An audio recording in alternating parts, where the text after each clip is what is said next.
طالبان پشتو زبان کا لفظ ہے جس کے معنی طالب علم کے ہیں، اور یہ 1990 کی دہائی میں سوویت افواج کے انخلاء کے بعد پاکستان کے شمالی اضلاع میں طاقتور ہوئے۔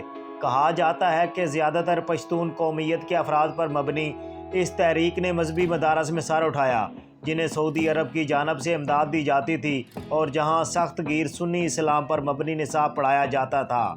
طالبان کی جانب سے پاکستان اور افغانستان کے سرحدی علاقوں میں جس بیانی کا پرچار کیا گیا تھا وہ یہ تھا کہ اقتدار میں آنے کے بعد ان علاقوں میں امن کی بحالی اور سیکیورٹی یقینی بنائی جائے گی اور اسلامی قانون یعنی شریعت کا نفاذ یقینی بنایا جائے گا۔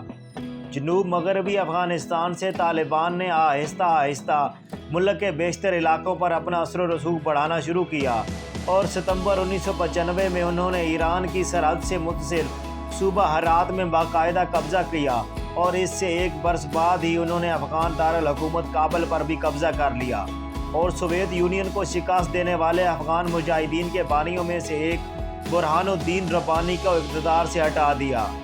1998 تک طالبان نے افغانستان کے 90% علاقے کا کنٹرول سنبھال لیا تھا۔ افغان عوام نے سوویت افواج کے انخلاء کے بعد مجاہدین کے اقدامات اور ان کے جانے کے بعد ملک میں ہونے والی خانہ جنگی کو دیکھتے ہوئے طالبان کو خوش آمدید کہا۔ آغاز میں ان کی شہرت کی بڑی وجہ کرپشن کے خاتمے کے لیے اقدامات، لا قانونیت کا خاتمہ اور علاقے میں سڑکوں کے قیام اور اپنا کنٹرول مضبوط بنانے کے لیے تجارت کو بہتر بنانا شامل تھا۔ طالبان نے اسلامی سزاؤں کا نفاذ کا بھی آغاز کیا، جیسے قتل کے مجرموں یا زنا کرنے والوں کو سرعام پھانسیاں اور چوری کرنے والوں کے ہاتھ کاٹنا وغیرہ شامل تھی۔ مردوں کے لیے داڑھی رکھنا جبکہ خواتین کے لیے برقع پہننا لازمی قرار دیا گیا تھا۔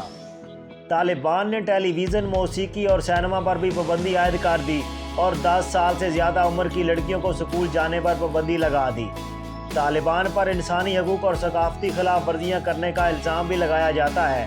اس کی ایک مثال 2001 میں سامنے آئی جب طالبان نے وسطی افغانستان میں معروف بامیان بدھا کے تاریخی مجسمے تباہ کر دی۔ دنیا کی توجہ صحیح معنوں میں طالبان پر اس وقت پڑی جب نیو یارک میں 9/11 کے حملے ہوئے۔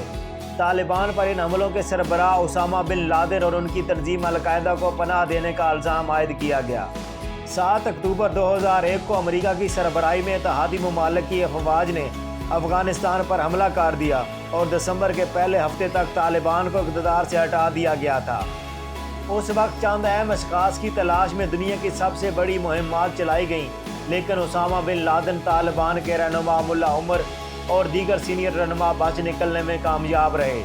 اکثر سینئر طالبان کمانڈروں نے پاکستان کے شہر کوئٹہ میں پناہ لی اور وہاں سے انہوں نے طالبان کو ہدایات دینا شروع کی۔ تاہم پاکستان کی جانب سے کوئٹہ شورا کی موجودگی پر لا علمی کا اظہار کیا جاتا رہا۔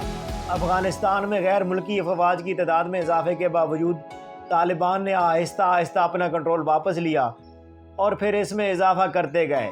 یوں ملک کے بیشتر علاقے غیر محفوظ ہو گئے اور ملک میں تشدد 2001 کی سطح تک جا پہنچا۔ 2013 میں مذاکرات کے ذریعے امن کے قیام کی امیدیں کچھ دیر کے لیے اس وقت بحال ہوئی تھیں جب طالبان نے قطر میں اپنا دفتر کھولا تھا۔ تاہم دونوں اطراف موجود عدم اعتماد میں اضافہ ہوتا رہا اور تشدد کا سلسلہ جاری رہا۔ اگست 2015 میں طالبان نے اس بات کو تسلیم کیا کہ انہوں نے ملا عمر کی موت کو 2 سال تک چھپائے رکھا، جن کی وفات اطلاعات کے مطابق پاکستان کے ایک ہسپتال میں ہوئی تھی۔ اس سے اگلے مہینے گروپ کے مطابق اس نے اپنے ہی مختلف گروہوں کے درمیان ہفتوں پر محیط لڑائی کا خاتمہ کرتے ہوئے نیا رہنما چنا ہے، یعنی ملا عمر کے نائب کی حیثیت سے کام کرنے والے ملا منصور۔ اس دوران طالبان نے 2001 میں شکست کے بعد سے پہلی مرتبہ ایک اسٹریٹجک اہمیت رکھنے والے شہر قندوز کا کنٹرول سنبھال لیا۔ ملا منصور 2016 میں ایک امریکی ڈرون حملے میں مارے گئے اور ان کے متبادل کی حیثیت سے ہیبت اللہ کو طالبان کا سربراہ مقرر کیا گیا اور وہ آج بھی گروپ کے سربراہ ہیں۔ غیر ملکی افواج کی موجودگی اور افغانستان سیکیورٹی فورسز کی تربیت اور اسلحے کی فراہمی پر اربوں ڈالر خرچ کیے جانے کے باوجود طالبان کو ختم نہیں کیا جا سکا اور ملک کے دور دراز علاقوں میں ان کی سرگرمیاں جاری رہیں۔ وہ ان علاقوں میں اپنے آپ کو منظم کرتے رہے اور اپنی طاقت میں اضافہ کرتے رہے۔ ملک کے جن علاقوں میں ان کی سرگرمیاں جاری رہیں اور وہ زور پکڑتے رہے، ملک کی 1.5 کروڑ آبادی جو مجموعی آبادی کا نصف حصہ ہے وہ طالبان کے زیر قبضہ علاقوں میں رہتی رہی، جہاں طالبان کھلم کھلا موجود تھے اور مسلسل سرکاری فورسز پر حملے کرتے رہے۔